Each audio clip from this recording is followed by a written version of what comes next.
അവിടെ സിറ്റിസൺഷിപ്പ് ഒക്കെ ആയി അവിടെ സ്ഥലവും വീടും ഒക്കെ വാങ്ങാൻ വേണ്ടിയിട്ട് നാട്ടിലുള്ളത് വിൽക്കാൻ അവർ തീരുമാനിച്ചു. സ്ഥലം വിൽക്കാൻ നോക്കിയപ്പോൾ വാങ്ങാൻ പറ്റിയ നസ്രാനികൾ ആരും ഇവിടെ ഇല്ല, എല്ലാവരും പോയി. ഇവിടെ ഉള്ളവർക്ക് ഇതിന്റെ ആവശ്യമൊന്നും ഇല്ലതാണ്. അങ്ങനെ വന്നു കഴിഞ്ഞപ്പോൾ എന്താ സംഭവിക്കുന്നത്? തൃശ്ശൂരിനും കാസർഗോഡിനും ഇടയിലുള്ള മറ്റൊരു സമുദായത്തിലുള്ള ആളുകൾ അവർ പാശ്ചാത്യ രാജ്യങ്ങളിലേക്ക് ഇവിടുന്ന് എല്ലാം വിറ്റുപെറുക്കി പോകുന്നില്ല. അവർ മാക്സിമം പോയ വെസ്റ്റ് ഏഷ്യ വരെ പോകും, അറബിൻ രാജ്യങ്ങൾ വരെ.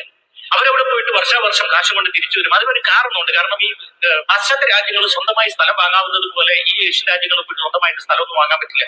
അവിടെ ഒക്കെ ഈ കാക്കക്കുട്ടിൽ കുയില് കൊണ്ടിടുന്ന പോലെ അവിടെ പോയി താമസിക്കാൻ കഴിയുമ്പോൾ തിരിച്ചു പോരാനേ പറ്റുള്ളൂ. അതുകൊണ്ട് ഒരേ കുടുംബത്തിൽ 5, 8, 10 മക്കളൊക്കെ ഉള്ളതുകൊണ്ട് 2, 3, 4 ഭാര്യമാരൊക്കെ ഉള്ളതുകൊണ്ട് ഇവർക്ക് ഇനിയും സ്ഥലം ആവശ്യമാണ്, കയ്യിൽ കാശും. അവരിവിടെ വന്ന് മോഹ വില കൊടുക്കാൻ 8 ലക്ഷം രൂപയുടെ വീടിന് 16 ലക്ഷം കൊടുക്കാൻ ഇവർ തയ്യാറാണ്. ഇത് കേരള സഭ വളരെ ഗൗരവത്തോടെ കാണേണ്ടതാണ്. അത് കത്തോലിക്ക സഭ മാത്രമല്ല, ഞാൻ പറയുന്ന സിറോ മലബാർ, മലങ്കര, ലാറ്റിൻ പിതാക്കന്മാര് മാത്രമല്ല, ഇവിടെയുള്ള orthodox, യാക്കോബിറ്റ്സ്, മർത്തോമൈറ്റ്സ്, Presbyterian, Methodist, Baptist, Lutheranist, Calvinist, independent, age എന്ന് വേണ്ട എല്ലാ സഭക്കാരും യുനാനിമസ്ലി മനസ്സിലാക്കേണ്ട ഒരു കാര്യമാണ്. ഈ ഇടവകയുടെ പരിസരത്ത് ഒരു 5-6 കിലോമീറ്റർ ചുറ്റുകൾ പറഞ്ഞ ആ ഒരു സമുദായക്കാർക്ക് ഒരാൾ പോലും ഇല്ലെന്ന് വിചാരിക്കും.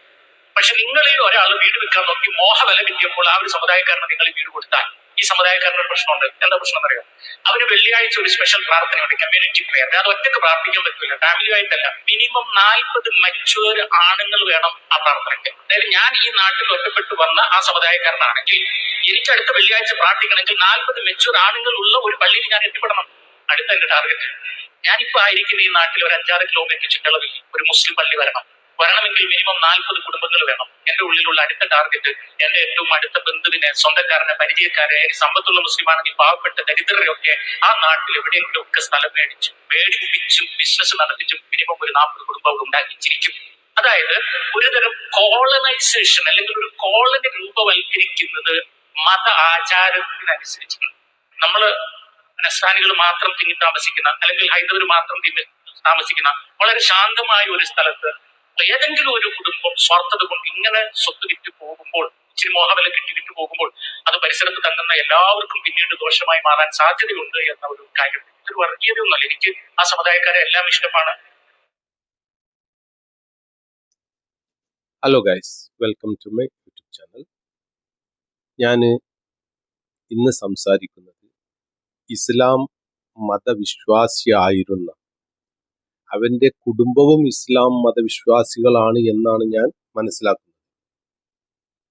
അവനൊരു ക്രിസ്തുമതം സ്വീകരിക്കുകയും അതിലവന് ഒരു പണ്ഡിതനാണ് എന്ന് പറഞ്ഞുകൊണ്ട് അച്ഛനാവുകയും അവനെ ക്രിസ്തു മതവിശ്വാസികൾ സഭയിൽ ചേർക്കുകയും അവനൊരു പ്രാസംഗികനായി, അച്ഛനായി സുലൈമാൻ എന്ന് പേരുള്ള, നിങ്ങൾ അറിയും, സുലൈമാൻ എന്ന് പേരുള്ള സുലൈമാക്ക അച്ഛനായിക്കൊണ്ട് ഇസ്ലാം മതത്തിനെ വിട്ടുകൊണ്ട് ഇസ്ലാം മതത്തിനെ കരിവാരി തേച്ചുകൊണ്ട് ഇസ്ലാം മതത്തിനെ തന്നെ വിശ്വസിക്കാത്ത ആള് ക്രിസ്തു മതത്തിൽ പോയി ഒരു പാതിരിയാവുന്നു. പാതിരിയായതിനു ശേഷം, അച്ഛനായതിനു ശേഷം അവിടെയുള്ള ക്രിസ്ത്യാനികളായ വിശ്വാസികൾക്ക് ഇപ്പം ക്ലാസ് എടുത്തു കൊടുക്കുന്നത് എന്താണ്? സാധാരണ ഒരു പണ്ഡിത ധർമ്മം നന്മ പഠിപ്പിക്കുക, തിന്മ വിരോധിക്കുക, ഇതാണല്ലോ. പക്ഷെ ഇവന്റെ ധർമ്മം ഇസ്ലാം മതത്തിനെ കരിവാരി തേച്ചാൽ മാത്രമേ ഇവനക്ക് അവിടെ നിന്ന് രക്ഷപ്പെടാൻ പറ്റുള്ളൂ എന്ന് യുക്തിവാദികൾ മനസ്സിലാക്കിയത് പോലെ തന്നെ ഇവനും മനസ്സിലാക്കിക്കൊണ്ട് ചെന്നായ ആടിന്റെ തോല് ധരിച്ചുകൊണ്ട് ആടാണ് എന്ന് ആട്ടിൻപറ്റത്തിനെ കാണിക്കുന്നത് പോലെ ഇവൻ ഈ തോലണിഞ്ഞുകൊണ്ട് വെറും വർഗീയത മാത്രം പറയുന്ന ഒരാൾ.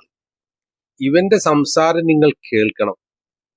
ഇവന്റെ സംസാരം കേൾക്കിയ ശേഷം ഇതിനുള്ള മറുപടിയാണ് ഞാൻ കൊടുക്കുന്നത്. ഞാനൊരു മുസ്ലിം ആയതുകൊണ്ട് ആണ് ഞാൻ ഈ മറുപടി കൊടുക്കാനുള്ള കാരണം. എന്താണ് കാരണം? ഇവന്റെ വീഡിയോ ഞാൻ ഇടുന്നുണ്ട്, അത് നിങ്ങൾ കേൾക്കണം, എന്നിട്ട് എന്റെ സംസാരം കേൾക്കണം. ഈ ക്രിസ്തുമത വിശ്വാസികളും നല്ലവരായ അവരും കേൾക്കണം, മുസ്ലിങ്ങളും കേൾക്കണം. എത്ര നീചമായിട്ടാണ് ഇവൻ ക്ലാസ് എടുത്ത് കൊടുക്കുന്നത് എന്നുള്ളത്. ഒരു പുരോഹിതന്റെ ധർമ്മം നന്മയിലേക്ക് കൊണ്ടുവരിക എന്നുള്ളതാണ്. പക്ഷെ ഇവൻ ചെയ്യുന്നത് വൃത്തികെട്ട സ്വഭാവത്തിലേക്ക് ജനങ്ങളെ തമ്മിൽ അകറ്റി നിർത്തുന്ന ഒരവസ്ഥയ്ക്കാണ് ഇവ കൊണ്ടുവരുന്നത്. നിങ്ങൾ ഇവന്റെ വീഡിയോ കാണുക.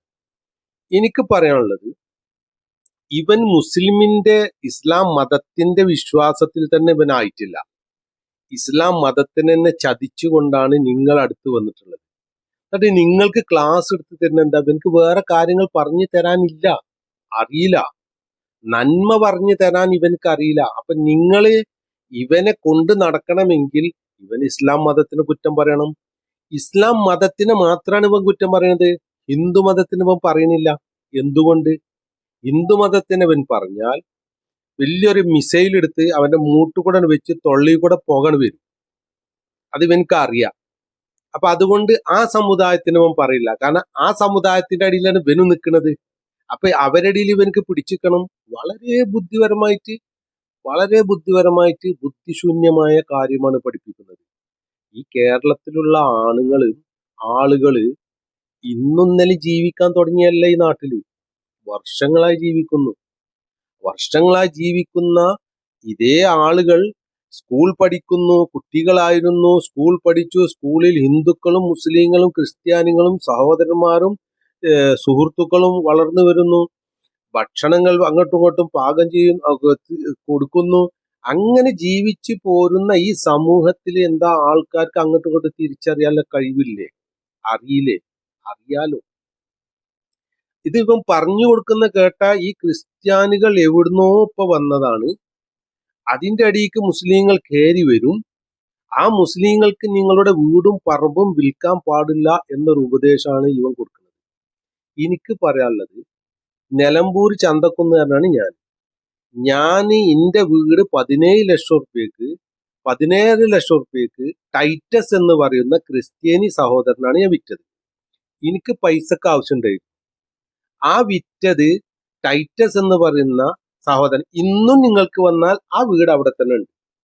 ആ ആളെ കയ്യിൽ തന്നെയാണ് ആ വീട്. അയാളെ കുട്ടികളൊക്കെ പഠിച്ചത് തൊട്ടപ്പുറത്തുള്ള ഫാത്തിമഗിരി സ്കൂളിലാണ്, ക്രിസ്തുമത വിശ്വാസികളായ ഫാത്തിമഗിരി സ്കൂൾ. ഓക്കെ, അവിടെ അവർക്ക് ചർച്ചും ഉണ്ട്, ഇവിടെ അമ്പലമുണ്ട്, പള്ളിയുണ്ട്. ഇങ്ങനെ ശരിക്കും മനസ്സിലാക്കണം. ഇവന്റെ വർഗീയത പീതെറിഞ്ഞിട്ടില്ല വെച്ചെങ്കിൽ ബുദ്ധിമുട്ടാണ്. ആ ടൈറ്റസ് ഇന്ന് ആ പെര വിൽക്കാൻ നിൽക്കുകയാണ്. കാരണം അവന്റെ മക്കളൊക്കെ വിദേശത്താണ്. അപ്പൊ അവന് പോവുകയാണ്. അപ്പൊ അതിന് 50 ലക്ഷത്തിലേറെ രൂപയാണ് അവന് അതിന് ചോദിക്കുന്നത്. കിട്ടും. ഞാൻ എത്രക്ക കൊടുത്ത്? 17 ലക്ഷം രൂപ. അവൻ എത്രക്ക വെക്കുന്നത്? 50. ആർക്കാ ലാഭം? ക്രിസ്ത്യാനിക്ക്, അല്ലെ? ഇവനെ പോലുള്ള ഒരു തെണ്ടിത്തരം പറയുന്ന ആളുകൾ, നിങ്ങൾ ചിന്തിക്കുക. ഇവനെ പോലുള്ള വർഗീയത പറയുന്ന ആളുകൾ ഒരു വസ്തു, നമ്മുടെ നാട്ടിൽ ഹിന്ദുവിന് കച്ചവടങ്ങളുണ്ട്, ക്രിസ്ത്യാനികൾക്ക് കച്ചവടമുണ്ട്, മുസ്ലിങ്ങൾക്ക് കച്ചവടമുണ്ട്. ക്രിസ്ത്യാനികൾ വിൽക്കുന്ന കാര്യങ്ങൾ മാത്രമേ വാങ്ങാൻ പാടുള്ളൂ എന്ന് പറയാൻ പറ്റുമോ? മുസ്ലിങ്ങളുടെ കടയിൽ മാത്രമേ കയറാൻ പറ്റുള്ളൂ എന്ന് പറയാൻ പറ്റുമോ? ഹിന്ദുക്കളുടെ കടയിൽ മാത്രമേ കയറാൻ പറ്റൂ എന്ന് പറയാൻ പറ്റുമോ? പറ്റൂല. കാരണം പരസ്പരം അങ്ങോട്ടും ഇങ്ങോട്ടും വാങ്ങിക്കൊടുത്തും ജീവിക്കുന്ന ആളുകളാണ്. ഇത്തിരി കാലം അങ്ങനെ പോകുന്നത്. ഇപ്പോഴാണ് ഈ വിഷം കുത്തിവെക്കുന്നത്. രണ്ടാമത്തേത്, നമ്മളൊരു പള്ളി ഉണ്ടാക്കുകയാണെങ്കിൽ, ഒരു ചർച്ച് ഉണ്ടാക്കുകയാണെങ്കിൽ, ഒരു പള്ളിയിൽ വരുന്ന പണിക്കാർ ഹിന്ദു ഉണ്ട്, ക്രിസ്ത്യാനി ഉണ്ട്, മുസ്ലിം ഉണ്ട്, അല്ലെ? ഞങ്ങളെ ക്രിസ്ത്യാനിയാള് മാത്രമേ പണിയെടുക്കാൻ പാടുള്ളൂ. ഹിന്ദുക്കൾക്കും മുസ്ലിങ്ങൾക്കും കൊടുക്കൂല പറഞ്ഞാൽ പണിയെടുക്കുമോ? മുസ്ലിങ്ങൾ വിചാരിക്കാൻ നല്ല മുസ്ലിങ്ങൾക്ക് മാത്രമേ ഞാൻ ഇതിന്റെ എല്ലാ പണിയും ചെയ്യാൻ പറ്റുള്ളൂ, അത് കൊടുക്കാൻ പറ്റുമോ? അപ്പൊ നടക്കുമോ? നടക്കൂല. ഈ നടക്കാത്ത കാര്യത്തിനെ വെറുതെ വർത്താനം പറഞ്ഞുകാണ്ട് മനുഷ്യന്റെ അടിയിൽ വർഗീയത ഉണ്ടാക്കി അകൽച്ച ഉണ്ടാക്കാൻ വേണ്ടി ശ്രമിക്കുന്ന ഇവനെ പോലുള്ള മുസ്ലിം നാമധാരികളായ, ഇസ്ലാം മതത്തിൽ നിന്ന് പുറത്തു പോയ ഇങ്ങനെയുള്ള മുസ്ലിങ്ങളാണ് ഏറ്റവും വലിയ ശത്രുക്കൾ ഇസ്ലാം മതത്തിന്റെ. ഇത് മനസ്സിലാക്കി തരാനാണ് ഞാൻ ഇത്രയും കാര്യം പറഞ്ഞത്. നിങ്ങളെ മുതൽ നിങ്ങൾക്ക് ആവശ്യമുണ്ട് പൈസ എങ്കിൽ നിങ്ങളത് വിൽക്കാൻ തയ്യാറാവും. ഇവൻ പറയുന്നത് പോലെ ഇവൻ ഒരു ഡസൻ കണക്കിന് നിങ്ങളുടെ സഭയെ എണ്ണി, ഒരു ഡസൻ കണക്കിന്. അപ്പൊ ഇവൻ വിചാരിക്കുന്നത് നിങ്ങൾക്കാവാം, ഒരു കോളനി വൽക്കരണം ക്രിസ്ത്യാനികൾക്കാകാം. എന്നിട്ട് ആ കോളനിയിലുള്ള ബാക്കിയുള്ള ഹിന്ദുക്കളെയും നിങ്ങൾക്ക് എന്താ ക്രിസ്ത്യാനികളാക്കാം. നിങ്ങളും പ്രബോധനം ചെയ്ത് അതന്നെയല്ലേ ചെയ്യണത്, അല്ലെ? നിങ്ങളുടെ ബന്ദിക്കോസുകാരായ വീട് നമ്മൾ അടുത്തൊക്കെ ഉണ്ട്. അവര് പ്രാർത്ഥിക്കുന്ന പ്രാർത്ഥന ബന്ദിക്കോസുകാരുടെ പ്രാർത്ഥന നിങ്ങൾക്ക് എല്ലാവർക്കും അറിയണം. പിന്താക്കോസ്തുകാരൊക്കെ പ്രാർത്ഥിക്കുന്ന പ്രാർത്ഥന ഒച്ചട്ട് അലമുറട്ട് പ്രാർത്ഥിക്കുന്നതാണ്, കാണുന്നില്ലേ? അപ്പൊ നിങ്ങൾക്ക് ഈ ഒരു വെള്ളിയാഴ്ച നിസ്കാരം മാത്രമാണ് ഈ പാതിരിക്ക് കണ്ടത് സുലൈമാനെ? എടാ സുലൈമാനെ, എന്തിനാ ഈ വർഗീയത ഉണ്ടാക്കുന്നത്? അന്നെപ്പോലെ ഇസ്ലാമിന്ന് പുറത്തു പോയ മുസ്ലിം നാമധാരികളാണ് ഈ ഇസ്ലാമിന്റെ ശത്രുക്കളായിട്ട് വന്നിട്ടുള്ളത്. ഇവനൊക്കെ തിരിച്ചറിയാൻ വേണ്ടി ഇനിയും നിങ്ങൾ സമയം കളയരുത്. നല്ല നല്ല വിവരമില്ല അച്ഛന്മാരെന്നുണ്ട് നിങ്ങൾക്ക് സഭയില്. ഇവനെ പോലുള്ള തെറ്റ് മാത്രം പഠിപ്പിച്ചു തരുന്ന അച്ഛന്മാരിൽ നിന്ന് നിങ്ങൾ സ്വയം രക്ഷപ്പെടണം എന്ന് മാത്രമേ എനിക്ക് നിങ്ങളോട് വിനീതമായി പറയാനുള്ളൂ. കേരളത്തില് നിങ്ങളെ മുതല് വേറെല്ലോർക്കും വിൽക്കേണ്ടി വരും, വേറെല്ലോലെ മുതല് നിങ്ങൾക്കും വാങ്ങേണ്ടി വരും. അല്ലാതെ ക്രിസ്ത്യാനികൾ മാത്രം സഭ ഉണ്ടാക്കിയാണ്ട് ഒരു 100 ചില്ലാൻ സഭ ഇപ്പൊ വിളിച്ചു പറഞ്ഞു, അത്ര സഭക്കാർ മാത്രം ഇവിടെ ജീവിച്ചാൽ മതിയോ? ബാക്കിയുള്ളവർക്ക് ഇവിടെ ജീവിക്കണ്ടേ? ബാക്കിയുള്ളവർക്ക് ഇവിടെ സ്ഥലം വാങ്ങണ്ടേ? ചിന്തിക്കുക സഹോദരന്മാരെ, ഇവന്റെ പൊള്ളത്തരം, ഇവൻ പറയുന്ന തെറ്റും ചിന്തിക്കുക. ഇവർക്ക് മാത്രം മതി, ഏത് ക്രിസ്ത്യാനികൾക്ക് മാത്രം, സഭക്കാർക്ക് മാത്രം മതി ഇവിടെ ജീവിക്കാൻ. വേറെല്ല മതക്കാരൊന്നും ഇവിടെ ജീവിക്കാൻ അർഹതപ്പെട്ടവരല്ല എന്നാണ് ഇവന്റെ വാക്കിൽ നിന്നും എനിക്ക് മനസ്സിലായത്. നിങ്ങൾക്ക് മനസ്സിലായത് കമന്റിൽ കൂടെ അറിയിക്കുക. നല്ലവരായി ജീവിക്കാൻ വേണ്ടി, സൗഹാർദ്ദപരമായി ജീവിക്കാൻ വേണ്ടി എല്ലാവരും ശ്രമിക്കുക. നമ്മൾ സ്കൂൾ മുതൽ നമ്മളെ ജോലി എല്ലാ സ്ഥലത്തും ഹിന്ദു മുസ്ലിം ക്രിസ്ത്യൻ ഈ നാട്ടിൽ ജീവിച്ച് വളർന്നവരാണ്. അവർ പരസ്പരം സ്നേഹത്തോടു കൂടി ജീവിക്കുന്നത് കാണാൻ മനസ്സില്ലാത്ത, ഇതിൽ പുഴിക്കുത്തുണ്ടാക്കാൻ വേണ്ടി ശ്രമിക്കുന്ന ഇവരെ പോലുള്ള ആളുകളെ സൂക്ഷിക്കണമെന്ന് മാത്രം പറഞ്ഞുകൊണ്ട് ഇവന്റെ വീഡിയോ നിങ്ങൾ കാണുക, എന്റെ മറുപടി കേൾക്കുക, ഇഷ്ടമായ ലൈക്ക് ചെയ്യുക, സബ്സ്ക്രൈബ് ചെയ്യുക. ഇവൻ മുസ്ലിം സമൂഹത്തിന് പറഞ്ഞതുകൊണ്ടാണ് ഞാൻ ഇത് പ്രതികരിച്ചത് എന്ന് മാത്രമേ എനിക്ക് പറയാനുള്ളൂ. എല്ലാവർക്കും നല്ലത് വരട്ടെ എന്ന് പ്രാർത്ഥിച്ചുകൊണ്ട് ഞാൻ നിർത്തുന്നു. എൻ്റെ വീഡിയോ ആദ്യമായിട്ടാണ് കാണുന്നതെങ്കിൽ നിങ്ങൾ സബ്സ്ക്രൈബ് ചെയ്ത് കാണുക, സപ്പോർട്ട് ചെയ്യുക.